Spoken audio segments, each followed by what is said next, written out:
الله الرحمن الرحيم الحمد لله وكفى والصلاة والسلام على سيدنا ومولانا محمد المصطفى أما بعد أعوذ بالله من الشيطان الرجيم بسم الله الرحمن الرحيم إنما يخشى الله من عباده العلماء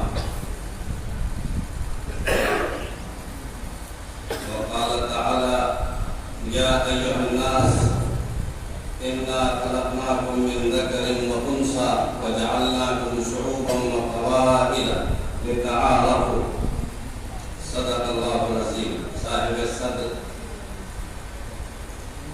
حضرت ناظم جلسہ محترم مدرسہ اور حضرت سرپرست صاحب اور جملہ علماء کرام میرے رفقائے سفر اور تمام طلباء برادران اسلام میرے بزرگوں دوستوں عزیزوں، آج کا دن میرے لیے بڑی مسرت کا دن ہے کہ آپ حضرات نے یہ عزت بخشی، اور جب اس طرح کا موقع آتا ہے تو میں اپنے بزرگوں کو ہمیشہ یاد کرتا رہتا ہوں اور اپنا ماضی کبھی بھولتا نہیں ہوں کہ ہم اپنے بزرگوں کو اس طرح کیا کرتے تھے۔ تو بڑی شرمندگی ہوتی ہے کہ کہاں وہ بزرگان دین اور ہم جیسے معمولی طفل مکتب کے لیے اس طرح کی چیزیں کی جا رہی ہیں۔ بس اللہ تو ہی معاف کرے گا، میں تو اس لائق ہوں۔ بہرحال دوستوں بزرگوں، آج کی مجلس بڑی مبارک، بہت علمی، روحانی، نورانی اللہ کے گھر میں ہو رہی ہے، مدرسے میں ہو رہی ہے۔ جہاں مدرسہ بھی ہو اور مسجد بھی ہو تو وہاں پر نور الہی بھی ہوتا ہے اور نور نبوت بھی ہوتا ہے۔ اسلام کا آغاز مدرسے سے ہوا تھا اور مسجد سے اس کی تکمیل ہوئی تھی۔ دار ارقم سے پیغام نبوت کی انسانوں تک ترسیل ہوئی تھی، شروعات ہوئی تھی، اور پھر اللہ نے جب خانہ کعبہ پر طلبہ عطا فرمایا، حضرت عمر رضی اللہ تعالیٰ عنہ کے اسلام لانے کے بعد تو اللہ نے اس کی تکمیل فرمائی۔ تو اس مدرسے کی بڑی خوش نصیبی کی بات ہے کہ یہاں مدرسہ بھی ہے اور مسجد بھی ہے۔ شاید مدرسہ پہلے بنا ہے اور مسجد بعد میں بنی۔ اور جہاں تک میرا مطالعہ ہے تاریخ کا اور تجربہ ہے کہ جب حالات ناسازگار ہوں اور ناسازگار حالات میں یعنی مغلوبیت کے حالات میں جب دین کی دعوت شروع کی جاتی ہے تو ہمیشہ مدرسے سے کام شروع کیا جاتا ہے، اور غلبے کے حالات میں جب دین کا کام شروع کیا جاتا ہے تو مسجد سے شروع کیا جاتا ہے۔ ہمارے سامنے رسول اللہ صلی اللہ علیہ وسلم کی دونوں زندگیاں ہیں، ایک مکی زندگی ہے، ایک مدنی زندگی ہے۔ مکی زندگی جہاں سرکار دو عالم صلی اللہ علیہ وسلم تنہا تھے، اکیلے تھے، کمزور تھے، مغلوب تھے، وہاں جو آپ نے دین کا کام شروع کیا دار ارقم سے شروع کیا، اور جب مدینہ منورہ آپ تشریف لے گئے ہجرت کر کے تو وہاں سب سے پہلا کام آپ نے یہ کیا کہ مسجد کی بنیاد رکھی۔ مدنی زندگی سرکار دو عالم صلی اللہ علیہ وسلم کی غلبے کی زندگی ہے، اور مکی زندگی سرکار دو عالم صلی اللہ علیہ وسلم کی مغلوبیت کی زندگی ہے۔ بدأ الدین غریبا وسیعود کما بدأ، دین کی بنیاد مغلوبیت کے، دین کا آغاز مغلوبیت کے ساتھ ہوا تھا اور انتہا بھی وہیں تک ہوگی۔ ہندوستان میں جن حالات میں آپ لوگوں نے مدرسہ شروع کیا، یقیناً یہ مغلوبیت کا دور ہے، یہ مکی زندگی کے مشابہ دور ہے ہمارے لیے، مسلمانوں کے لیے۔ اس لیے آپ نے فطری انداز میں پہلے مدرسہ شروع کیا اور پھر مسجد سے اس کی تکمیل کی ہے۔ یہ سنت نبوی کی عملی اتباع ہے، اور اس نقش قدم پر آپ نے چل کر کے اپنے آپ کو مسلمان ثابت کیا ہے۔ اللہ تعالیٰ اس میں استقامت عطا فرمائے۔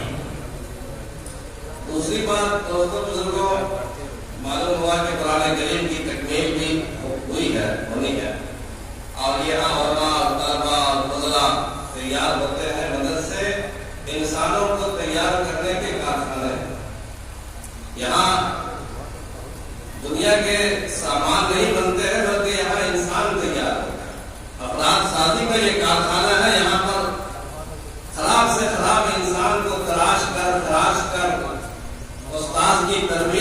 ڈھانچے میں اسے ڈھالا جاتا ہے اور وہ ایسا انسان بنتا ہے جو بعد میں پھر قاضی مجاہد الاسلام بن جاتا ہے، شیخ الہند بن جاتا ہے، مولانا ابوالکلام آزاد بن جاتا ہے۔ تو مدرسوں سے انسانیت کی کھیپ تیار ہوتی ہے، یہ انسانیت کا پروڈکٹ ہے، یہ سب سے پہلا پروڈکٹ مدرسہ ہی ہے، اور اسی لیے مدرسے والوں کو بڑی ذمہ داری ہے۔ مدرسے میں پہلی تعلیم وہی قرآن کریم، اور پھر اس کے بعد جب تھوڑا شعور پیدا ہوتا ہے تو قلمی شعور، لکھنے پڑھنے کا، تختی اور مکتب اور کیا کیا شروع کرتے ہیں ابھی تو گھر دو ہی چیز ہے، شروعات ہماری وحی سے، وحی الہی سے، اور ہماری تکمیل قلم پر، جو قرآن کریم میں پہلی وحی میں کہا نا اقرأ باسم ربک الذی خلق، 5 آیتیں ہیں جس میں آخری آیت میں علم بالقلم، یہ پوری کائنات ہے ہماری، اللہ کے نام سے پڑھنا شروع کرنا ہے اور ہماری کائنات ختم ہوگی قلم پر، علم بالقلم۔ ہم جب غور کرتے ہیں تو جب پہلی وحی نازل ہوئی اللہ کے نبی صلی اللہ علیہ وسلم پر اور آپ کی کیفیت متغیر ہو گئی اور آپ تشریف لائے گھر میں، انتہائی پریشان، معروف ہے سب جانتے ہیں، حیران و پریشان، بخار کی کیفیت آ گئی اور ایسا لگا جیسے کہ میں ظاہر ہو جاؤں گا اور میں مر جاؤں گا، ایسی کیفیت آپ پر جب طاری ہو گئی تو اماں حضرت خدیجہ الکبریٰ رضی اللہ تعالیٰ عنہا نے آپ سے کیا کہا تھا؟ انہوں نے یہی کہا تھا کہ آپ کو اللہ ضائع نہیں کرے گا،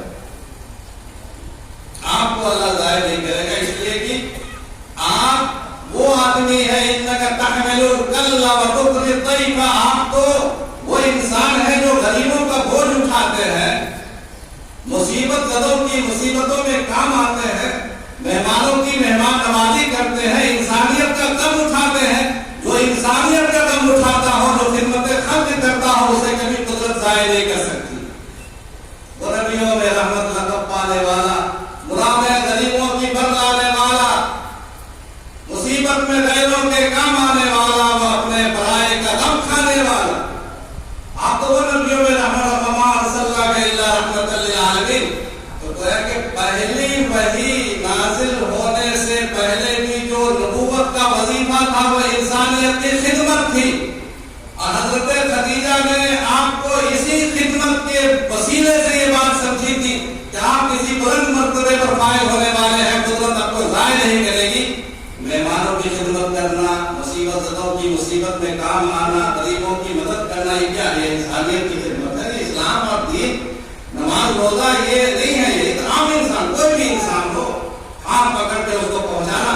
تو ہماری وحی کا آغاز اور وحی کی ذمہ داریاں جس شخص پر ڈالی جاتی ہے وہ خدمت انسانیت اس کے وظائف میں اور اس کے لوازم میں شامل ہو جاتی ہے۔ تو جب کوئی طالب علم اس مدرسے میں داخل ہوگا، کوئی استاد بحیثیت معلم کے اس مدرسے میں داخل ہوگا اور اپنے کام کی شروعات وحی سے کرے گا تو خدمت انسانیت تو اس کے وظیفے میں شامل ہو ہی گئی۔ دوسری چیز قلم،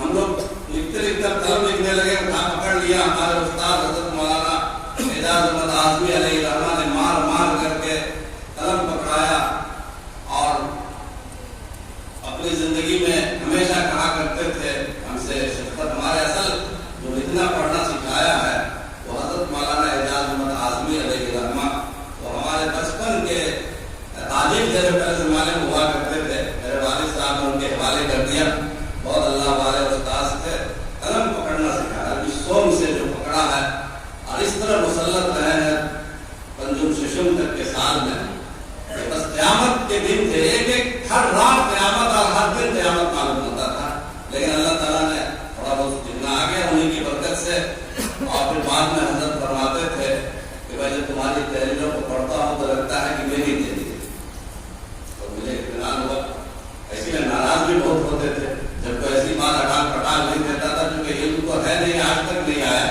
لیکن جو اپنا مطالعہ سمجھ میں آتا تھا کبھی اٹال پٹال بھی میں لکھ دیتا تھا، جو حضرت کے مطالعے کے مطابق یا حضرت کی فکر کے مطابق وہ غلط ہوتی تھی تو بہت ناراضی کے ساتھ ہم لکھتے تھے اور کہتے تھے وجہ یہ ہے کہ تم جب غلطی کرتے ہو تو لگتا ہے کہ میں نے غلطی کی، تو اس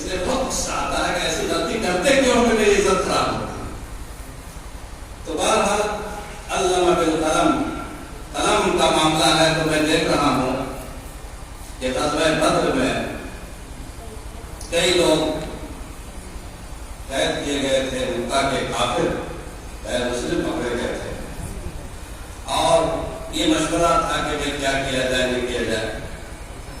اس موقع پر آپ نے ایک فدیہ، ایک طریقہ یہ بھی آپ نے رہائی کا بتایا تھا کہ جو پڑھا لکھا قیدی ہے وہ اگر ہمارے 10 بچے کو لکھنا پڑھنا سکھا دے تو اسے بھی ہم معاف کر دیں گے۔ غیر مسلم سے بھی قلم کی تعلیم لی گئی انسانیت کی بنیاد پر، یہ قید نہیں لگائی گئی کہ کوئی مسلمان سے ہی ہم کمپیوٹر سیکھیں گے، قلم کی تعلیم حاصل کریں گے۔ تو انسانیت کی بنیاد پر قلم کی تعلیم لی جا سکتی ہے مدرسے میں، تو مدرسہ تو سب سے بڑا انسانیت کا گہوارہ ہے، انسانیت کا مرکز ہے، اس سے بڑا مرکز انسانیت کا ہو ہی نہیں سکتا۔ اسی لیے اس ملک کو آزاد کرانے میں جتنا بڑا کردار مدرسوں کا ہے، کسی کا نہیں۔ تو اس لیے اگر قیام انسانیت کے پروگرام یہاں پر اکثر ہوتے رہتے ہیں تو مجھے بڑی خوشی ہے کہ آپ لوگ اپنی ذمہ داریوں سے آگاہ ہیں، آپ کو اپنے فرائض کا علم ہے اور آپ معرفت رکھتے ہیں کہ آپ کو کیا کرنا چاہیے۔ یہ ہماری ذمہ داری ہے، علماء کی ذمہ داری ہے۔ علماء کی ایک مستضاد ذمہ داری یہ بنتی ہے کیونکہ ہم نبوت کے وراثت کے حامل بننے کی کوشش کر رہے ہیں، اس منصب پر بیٹھنے کی کوشش کر رہے ہیں، اور انسانیت ہم سے امید رکھتی ہے کہ ہم وہی طریقہ اختیار کریں کہ جو ہمارے سرکار حضرت محمد مصطفیٰ صلی اللہ علیہ وسلم نے اختیار فرمایا تھا، اور ہماری زندگیوں میں وہ اسوہ ملے گا جو رسول اللہ صلی اللہ علیہ وسلم کا اسوہ تھا۔ اسی لیے ہمیں دنیا اسی نظر سے دیکھ رہی ہے۔ ہم میں سب سے بنیادی چیز جو ہونی چاہیے وہ خشیت الہی۔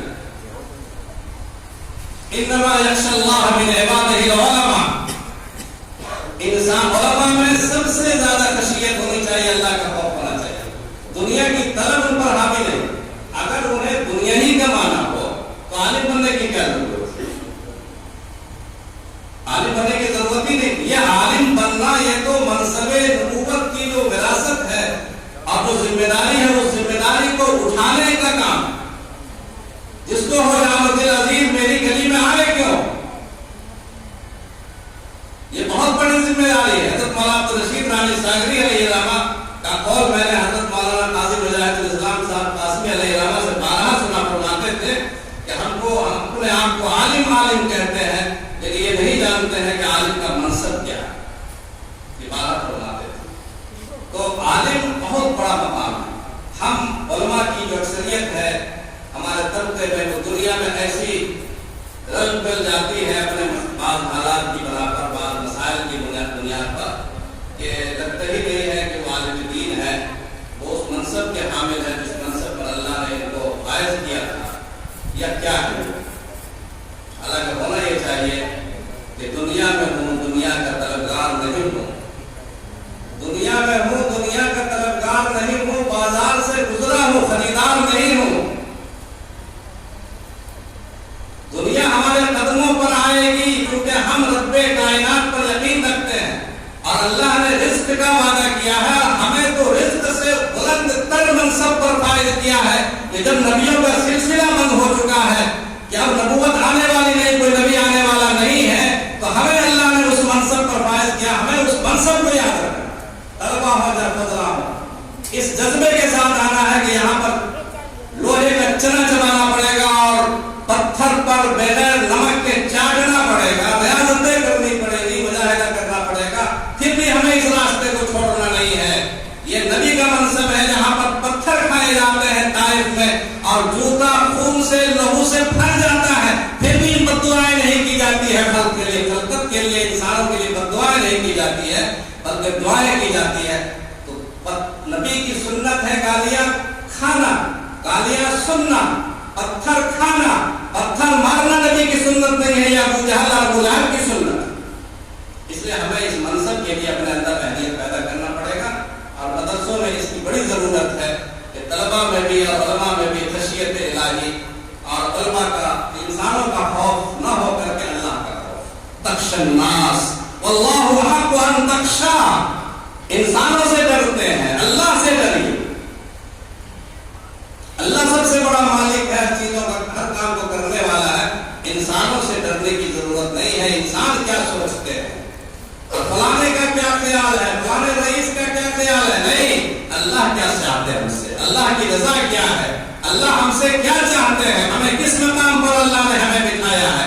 ہمیں اس ذمہ داری کو سمجھنا چاہیے. عزیز طلبہ اور علماء سے میں مخاطب ہوں اور عام لوگوں سے میں یہی کہوں گا کہ علماء کو اسی نگاہ سے دیکھیں کہ یہ آج نبی کی جگہ پر بیٹھے ہیں، اب کوئی نبی آنے والا نہیں ہے. اب جو کام ہونا ہے کسی انہی سے ہونا ہے. قیامت تک دین چلتا رہے گا، دین ختم ہونے والا نہیں ہے اور اس دین کو کوئی مٹا نہیں سکتا ہے. یہ اللہ کا وعدہ ہے اور قرآن کی حفاظت کا اللہ نے وعدہ کیا ہے کہ ہم قرآن کو ہم نے ہم قرآن کی حفاظت کرنے والے ہیں. دین مٹنے والا نہیں ہے اور مٹانے، اس مٹنے سے بچانے کا کام علماء کا، طلبہ کا، ان عابدوں کا ہے جو آج جارحہ بن کر کے اللہ کا ہاتھ پاؤں بن کر کے ظاہری اعتبار سے اللہ کا ہاتھ پاؤں بن کر کے یہ قرآن کی حفاظت کرتے ہیں. ایک ایک نقطے کی، ایک ایک شوشے کی، ایک ایک زبر زیر کی، اس کے ایک ایک لہجے کی اور اس کے تلفظ کی، اس کے ایک ایک چیز کی حفاظت کرتے ہیں. یہ علماء الفاظ کا کام ہے، دنیا میں کوئی نہیں کر سکتا ہے. اس نگاہ سے دیکھیں، یہ بڑی ذمہ داری ہے اور اسے اس طرح سے اپنا جائزہ لیں. کبھی ہے حقیقت منتظر نظر آ لباس مجاز میں، کبھی ہے حقیقت منتظر نظر آ لباس مجاز میں کہ ہزاروں سجدے تڑپ رہے ہیں یہاں زمین نیاز میں.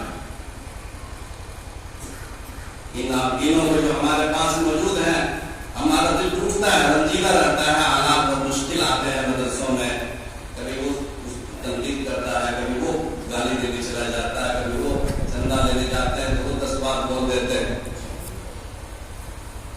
تو بچا بچا کے نہ رکھ سے تیرا آپ دین کیا ہے، تیرا آئینہ ہے وہ آئینہ. تو بچا بچا کے نہ رکھ سے تیرا آئینہ ہے وہ آئینہ. جو شکستہ ہو تو عزیز تر ہے نگاہ آئینہ ساز میں. یہاں اللہ فرماتے ہیں کہ انا عند منکسرۃ القلوب، جب تمہارا دل ٹوٹتا ہے تو اللہ کی رحمت ہے اس پر خصوصی طور پر بسیرا کر دیتی ہے.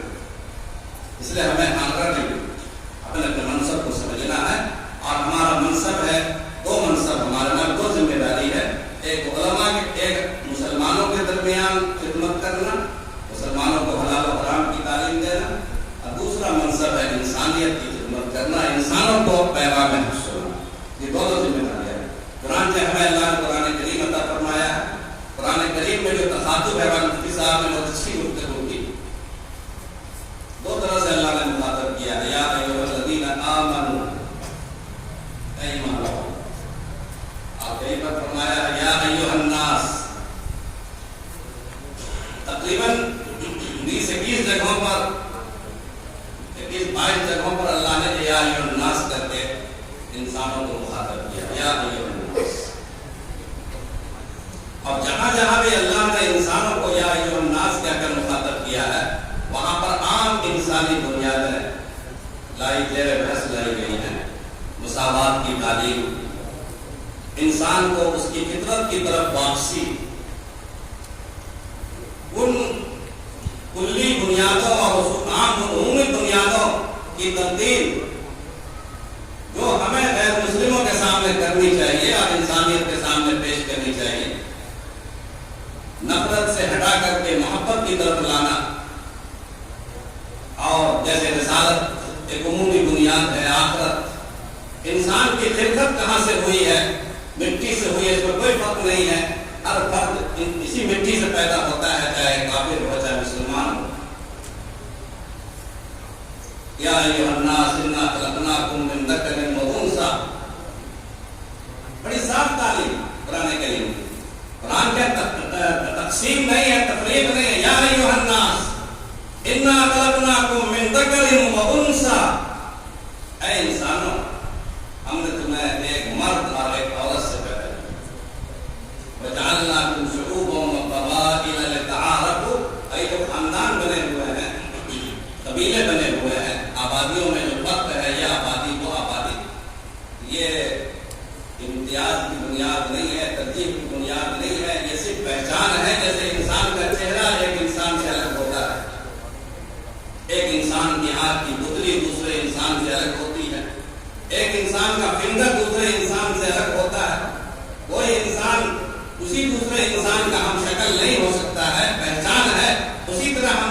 قبائل کی بھی جو فرق کیا ہے، قبائل جو پیدا کیے، خاندان پیدا کیے ہیں، لِتَعَارَفُوا، صرف معرفت اور پہچان کے لیے، اس میں کوئی تفریق نہیں۔ تو اللہ تعالیٰ نے اس پر اتنی بنیادیں اللہ نے بیان فرمائی ہے جس میں کوئی عام انسان اس میں شامل ہے۔ یا ایھا الناس اعبدوا ربکم الذی خلقکم، اے انسانوں، انسان سے مخاطب، یہ اللہ کی وحدانیت کی تعلیم، انسانوں کو اس کی اپنی اصل کی یاد کرا رہی ہے۔ اصل، تمہاری اصل کیا ہے؟ اپنی اصل کی طرف لوٹو، غور کرو۔ تم شوق سے کالج میں پڑھو، پارک میں پھولو، تم شوق سے کالج میں پڑھو، پارک میں پھولو، جائز ہے غباروں پہ اڑو، چرخ پہ جھولو، جائز ہے غباروں میں اڑو، چرخ پہ جھولو، پر ایک سخن بندے عاجز کا رہے یاد، پر ایک سخن بندے عاجز کا رہے یاد، اللہ کو اور اپنی حقیقت کو لوٹانا۔ انسان کو اس کی حقیقت کی طرف لوٹانا یہ اہل مدارس کی، علماء کی، مسلمانوں کی پہلی ذمہ داری ہے۔ یا ایھا الناس اعبدوا ربکم الذی خلقکم، اے انسانوں، عبادت کرو اپنے اس پروردگار کی جس نے تجھے پیدا کیا، صرف تمہیں ہی نہیں، والذین من قبلکم، تم سے پہلے والوں کو بھی پیدا کرنے والا کوئی دوسرا خدا نہیں ہے بلکہ وہی خدا جس نے تجھے پیدا کیا ہے، تم سے پہلے والوں کو بھی اسی خدا نے پیدا کیا تھا۔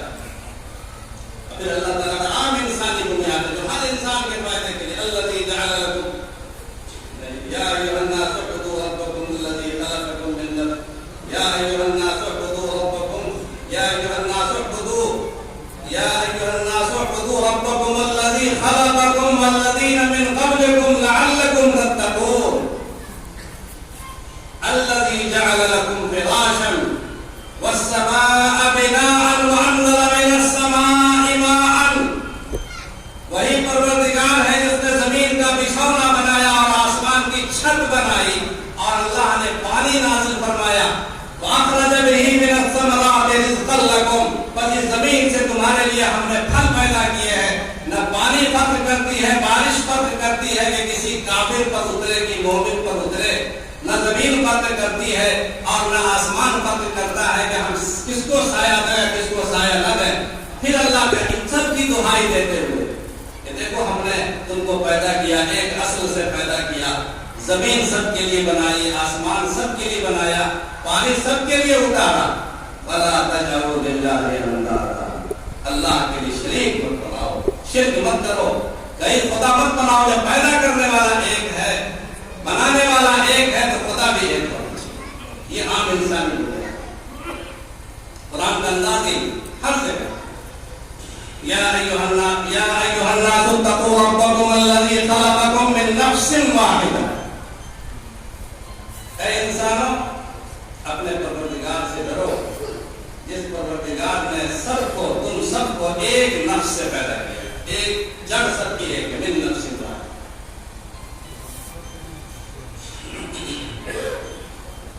وَخَلَقَ مِنْهَا زَوْجَهَا، پھر اسی ایک نفس سے اللہ نے اس کا جوڑا بنایا، وَبَثَّ مِنْهَا رِجَالًا كَثِيرًا وَنِسَاءً، پھر ہم نے بہت سارے افراد انسانی پیدا فرمایا، عورتوں کی شکل میں اور مردوں کی شکل میں، مگر سب کی جڑ تو ایک ہی ہے، من نفس واحدہ۔ حضرت آدم علیہ السلام سب کی جڑ ہے، سب کی جڑ انسان ہے، مرد ہے۔ اللہ تعالیٰ نے روایتوں میں آتا ہے کہ اللہ پاک نے حضرت آدم علیہ السلام کو پیدا فرمایا، اور پیدا کرنے کے بعد وہ نیند اور بیداری کی نیند کیفیت میں تھے، نیند بیدار اور نیند خواب کی کیفیت میں تھے کہ ان کے علم کے بغیر ان کی پسلی سے اللہ پاک نے ایک مخلوق کو پیدا فرما دیا۔ جب ان کی آنکھ کھلی تو دیکھا کہ ایک انسانی شکل ہے، پوچھا یہ کون ہے؟ تو جواب ملا کہ امرأۃ، عورت ہے۔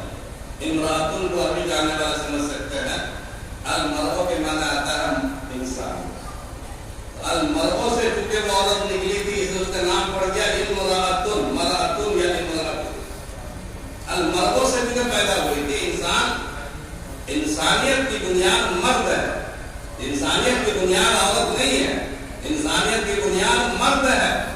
اسی لیے اللہ نے انسانیت کی جو بنیادی ذمہ داری ہے، قوامیت ہے، نبوت ہے، امامت ہے، قضا ہے، وہ ساری ذمہ داری اللہ پاک نے مردوں کو عطا فرمائی۔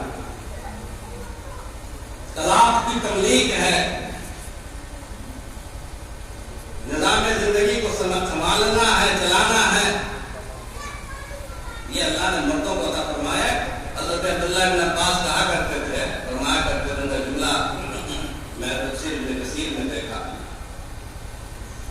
وہ فرمایا کرتے تھے کہ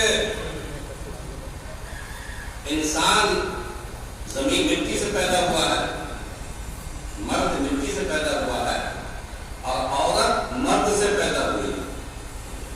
اسی لیے عورت کا میلان مرد کی طرف زیادہ رہتا ہے، اور مرد کا میلان دنیا کی طرف، یعنی مٹی کی طرف، زمین کی حاصل کرنے کی طرف۔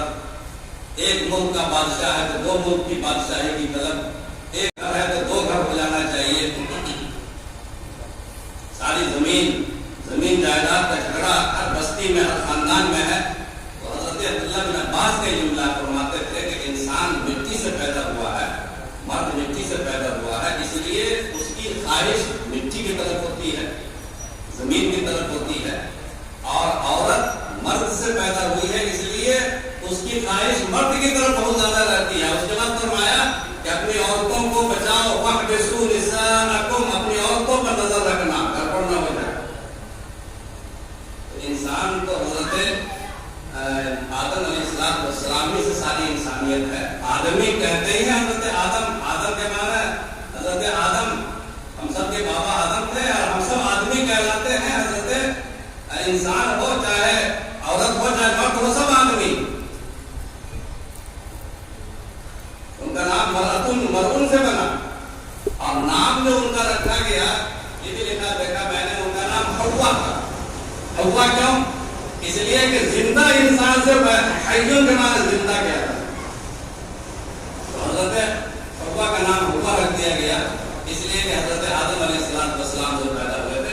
تو ہم سب کی بنیاد ایک انسانیت ہے، حضرت آدم ہے اور حضرت حوا ہے۔ ان دونوں سے اللہ پاک نے ہم سب کو پیدا فرمایا، اور اللہ نے کہا کہ تم کو ہم نے رجال میں بنایا اور پھر نساء میں بنایا، تم کچھ مرد بنائے کچھ عورتیں بنائے، یہ سارا نظام ہے مگر اپنی جگہ پر، مگر تم سب کی بنیاد ہے۔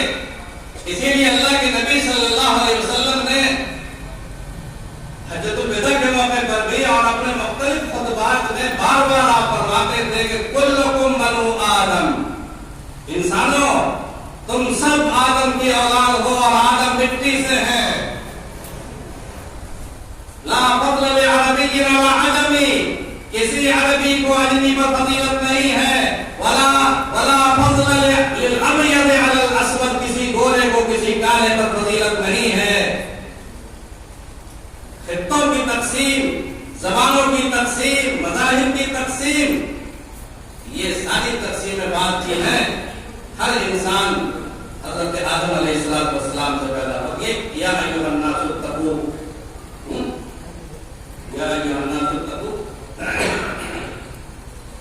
یا ایھا الناس اتقوا ربکم الذی خلقکم من نفس واحدہ وخلق منها زوجها، عام انسانی بنیاد۔ کئی بار اللہ تعالیٰ انسان جب کوئی سیلاب آتا ہے، کوئی زلزلہ آتا ہے، یا ایھا الناس ان زلزلۃ الساعۃ لشیء عظیم، زلزلہ آئے گا تو فرق نہیں کرے گا کہ یہ مسلم کا گھر ہے یا غیر مسلم کا گھر ہے۔ کیا یأتکم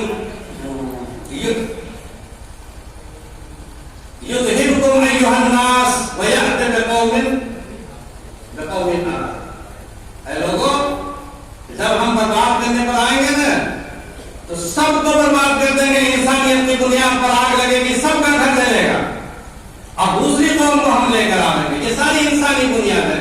یا ایھا الناس قد جاءکم الرسول بالحق، اے انسانوں، یہ رسول انسانیت حق کے ساتھ تمہارے درمیان آ گیا۔ یا ایھا الناس قد جاءکم برہان من ربکم، اے انسانوں، تمہارے رب کی طرف سے برہان نازل ہو چکا۔ یہ انسانیت کی بنیاد ہے۔ اب ایمان والوں کے جب مخاطب، یہ ہماری پہلی ذمہ داری ہے جو انسانوں کو مخاطب کرے، اور مدرسوں میں پیغام انسانیت ہے، یہاں کوئی بھی آتا ہے ہمارا بھائی ہے، ہم اس کی خدمت کریں گے، یہ ہماری ذمہ داری ہے۔ اور دوسرا یا ایھا الذین آمنوا استعینوا بالصبر والصلاۃ، آمنو کے ذریعے سے جتنے بھی خطابات ہیں قرآن کریم میں، یا ایھا الذین آمنوا سب جزوی مسائل، عقیدے کا مسئلہ، عمل کا مسئلہ، فروعی مسائل، یا ایھا الذین آمنوا استعینوا بالصبر والصلاۃ، اے ایمان والو صبر اور نماز کے ذریعے اللہ سے مدد مانگو۔ یا ایھا الذین آمنوا اجتنبوا کثیرا من الظن ان بعض الظن اثم، اے ایمان والو بدگمانیوں سے بچو، آپس میں ایک دوسرے سے بدگمانیاں نہ کرو، ان بعض الظن اثم، بعض گمان جو ہے گناہ ہوتے ہیں، ولا تجسسوا ولا یغتب بعضکم بعضا، جاسوسی نہ کرو، کسی کے خلاف غیبت کا ماحول نہ بناؤ۔ تو یہ جزوی مسائل ہیں قرآن کریم میں، یہ ہماری ذمہ داری، مدرسوں پر دوہری ذمہ داری ہے۔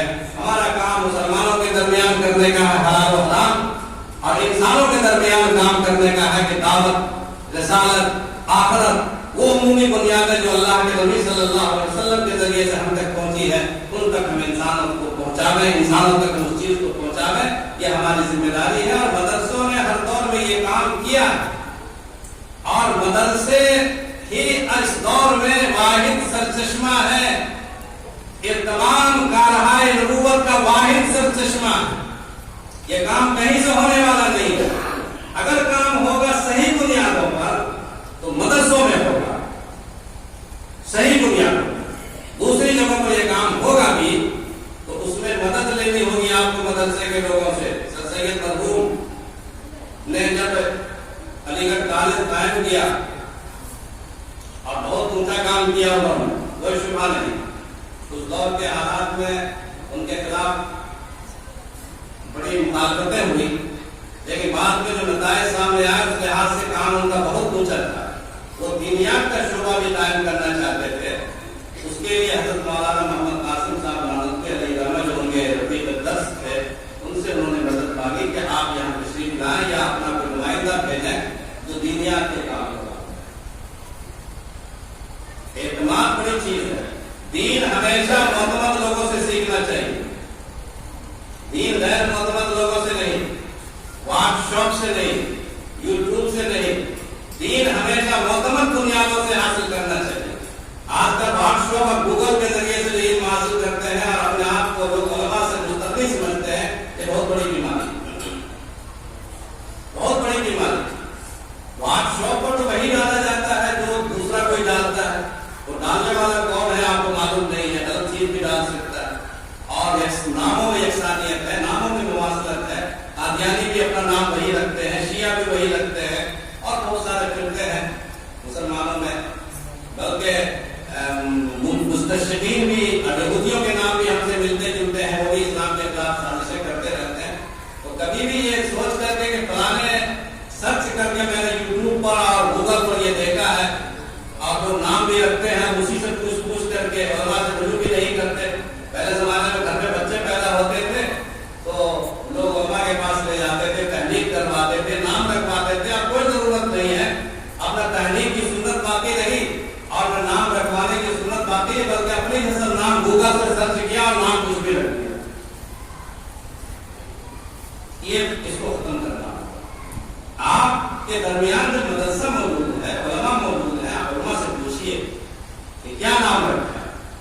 میں پہلے دارالحیدرآباد میں تھا تو حضرت مولانا عاقب اسلامی صاحب علیہ رحمہ اس مدرسے کے مہتمم تھے، انہوں نے بتایا کہ ہم سے ایک صاحب نے کہا کہ حضرت میری بیٹی پیدا ہوئی ہے، اس کا کچھ نام تجویز فرما دیں۔ تو انہوں نے نام تجویز دیا کہ عائشہ نام رکھ دو۔ تو کہا کہ حضرت یہ نام تو بہت ہے، تو اور نام بتائیے۔ تو کہا کہ فاطمہ رکھ دو۔ پرانا نام ہے تو اور نام بتائیے گا، خدیجہ رکھ دو، یہ بھی بہت پرانا ہے۔ حضرت نے فرمایا کہ بیگم بہت رکھو، بہت نیا بھی گزرا زمانہ ہے، میزائل وغیرہ رکھو۔ تو یہ کیا سکھانا بھائی؟ پرانا ہے تو کیا مطلب ہے؟ کھانے کا نظام اللہ نے پرانا رکھ رکھا، منہ سے کھاتے ہیں، نیچے سے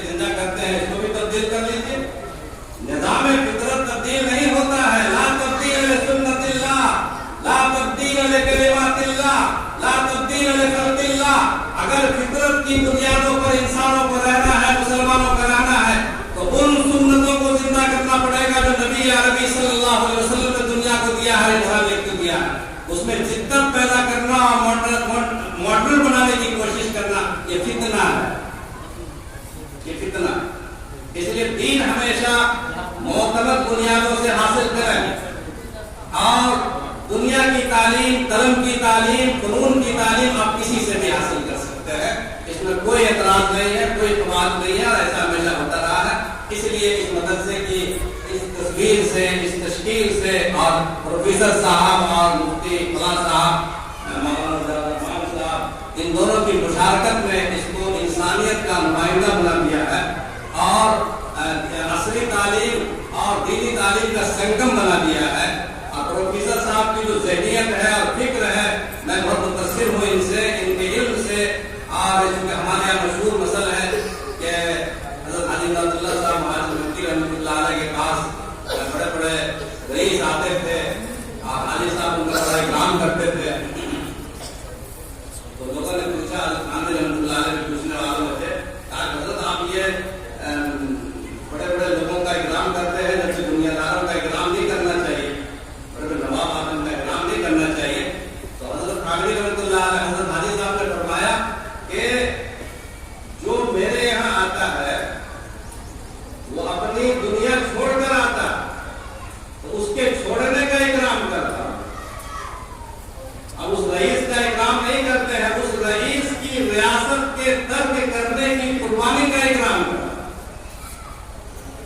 مشہور ہے نا، نعم الرئیس، نعم الرئیس، نعم الامیر علی باب الفقیر. تو پروفیسر صاحب وہاں پہ اس کی مصداق ہے. اللہ نے علم بھی عطا کیا، اس مدرسے کو بھی آپ نے قائم کیا، مسجد بھی بنائی، بچوں کی تعلیم پر بھی محنت کر رہے ہیں، علماء سے تعلق ہے، اور بڑے بڑے قابل سے ان کو مساعدت رہی ہے. قابل قاضی صاحب کی صحبت میں رہے اور قابل کی صحبت میں رہے، تو یہ ان کا جذبہ بڑا قابل قدر ہے. اور اللہ تعالیٰ کے یہاں معاف کرنے کے لیے کوئی بہانا چاہیے. انشاءاللہ انسان ساری زندگی محنت کرتا ہے، لیکن اللہ تعالیٰ کو کون سی ادا کب پسند آ جاتی ہے وہ کسی کو معلوم ہے. کالی کو دیکھے، گولی کو دیکھے، پیا جس کو چاہے سہاگن گئی ہے. بس اللہ تعالیٰ کون سی ادا قبول کر لیتے ہیں، بس اللہ تعالیٰ معاف کر دیتے ہیں. درد ہے بس یہی کافی ہے. اور پروفیسر صاحب سے بھی امید ہے انشاءاللہ ان کی اثرات کو معاف قبول کر لے گا اللہ تعالیٰ انشاءاللہ. اور ہمارے لیے بھی دعا کرے، اللہ تعالیٰ ہماری محنتوں کو قبول کرے. اور میں شکر گزار ہوں کہ اس عظیم مجلس میں مجھے کچھ کہنے کا موقع ملا، اور اللہ تعالیٰ تمام طلبہ کو علوم نبوت کا حامل بنائے. یہاں کے درداروں کو اللہ تعالیٰ خلوص عطا فرمائے، استقامت عطا فرمائے. اس مدرسے کو دن دنی رات چوگنی ترقیات سے نوازے، اور غیر سے اس کی ضرورتوں کی کفالت کا انتظام فرمائے. وآخر دعوانا ان الحمد للہ.